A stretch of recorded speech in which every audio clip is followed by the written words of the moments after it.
आदरणीय व्यासपीठ, माझे गुरुजन, माझे बालमित्रांनो, आज मी आपल्याला एका अशा थोर व्यक्तीची गोष्ट सांगणार आहे जे जन्माने नाही तर आपल्या कर्माने मोठे झाले. एका दलित घरात जन्माला आले असल्याने ते आपल्या नशिबावर दडत न बसता आपल्या कर्तृत्वाने त्यांनी स्वतःची व देशाची कीर्ती जगभर पसरवली.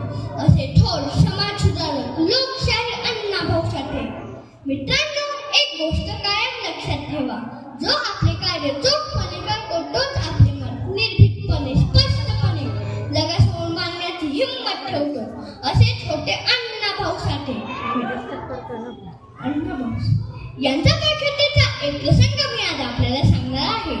एकदा एका मोठ्या साहित्य संमेलनात प्रमुख वक्ता म्हणून अण्णाभाऊंना बोलवण्यात आले होते. त्यावेळी एका संस्कृत आणि उच्च भूवर्गात साहित्य सादर करणार होते. काही विद्वानांना वाटले की अण्णाभाऊंचे भाषण खालच्या स्तराचे गल्ली बोळीतील भाषेचे असेल. ही गोष्ट अण्णाभाऊंच्या लक्षात आली. अण्णाभाऊ व्यासपीठावर उभे राहिले. त्यांनी आपली ओळख करून दिली आणि भाषण सुरू केले. पण सुरुवातीलाच त्यांनी एक उदाहरण दिलं. माझे साहित्य हे माझ्या वस्तीतलं आहे, माझ्या माणसाचं आहे. हे जर तुम्हाला असभ्य वाटत असेल तर सभ्यपणाच मूळ माझ्या माणसाच्या दुःखात आहे. मी शब्द लिहिले नाही, मी दुःख लिहिले. हे यांचा थेट बोलण्याच्या शैलीने लोक स्तब्ध झाले. त्या दिवशी अण्णाभाऊंना लोक